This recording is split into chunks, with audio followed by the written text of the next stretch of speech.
जेकबाबाद ज़िले भर में होने वाले बारिशें तो थम गईं, लेकिन बारिशों ने अपने पीछे कई दास्तानें रकम कर दी। देही इलाकों में बारिशों से घर बहने के बाद लोग नकल मकानी करके सड़क किनारे आरजी खेमों में रहने लगे।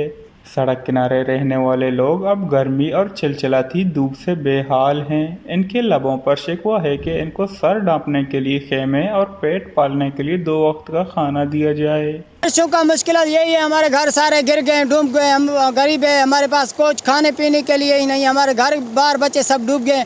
तुम खुद आके हमारे चेक कर लो, जो कोई हमारे पास कोई चीज़ है। हमारे छत भी नहीं है, उसके अलावा बारिशें होते हैं, हम बाहर बैठ के इंतजार करते हैं, सारा रात हम गुजारते हैं। बरसात बारिश घणो थी वियो, माल में बीमारी पियो। कल 2 मेहूं मुंहिंजा मरी विया, हिकिड़ो मेंहुं मुंहिंजो बीमार आहे, उनजे लाइ एतिरो न आहे जो दवा वठां। पाण बीमार पियो, इनको बुखार थी पियो आहे। का शइ न आहे जेको आहे त पंहिंजे लाइ माटो जेको मानी टुको कयां। भाउ जे लाइ बि माचिस बि जे पैसा बि न आहिनि, इहे पिया आहियूं रोड जे मथां अलाह जे आसरे ते। का शइ असां वटि न आहे, रुपयो बि न आहे।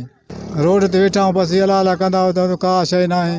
धुप ते घर भी लुड़ी विया, हिते उस ते पिया आहियूं, मिले चढ़ चांवर मिले तो बस, ॿियो का शइ नथो मिले। तंबूअ ने छा आहे, असां बुख ते मरी वियासीं। असीं वेठा मजबूरी करे वेठा उस ते, अल्लाह मालिक मत केरु अची वञे मिली वञे। वॾो पाणी में लुड़ी वियासीं, हिते पुॼी वियासीं। अन्न भी लुड़ी विया, माल भी लुड़ी विया, हर शइ। याद रहे कि तहसील टल में मुसलसल बारिश के बाद सैलाबी सूरत हाल पैदा हो चुकी है। बारिशों और मुख्तलिफ नहरों को लगने वाले शगाब ने कौमी शाहरा दिलमुराद रेलवे स्टेशन के मकाम को डुबो दिया, जिससे पंजाब की तरफ जाने वाले रेलवे ट्रैक पानी की जद आने से मुसाफिर भी परेशान हैं। वश न्यूज़, जेकबाबाद।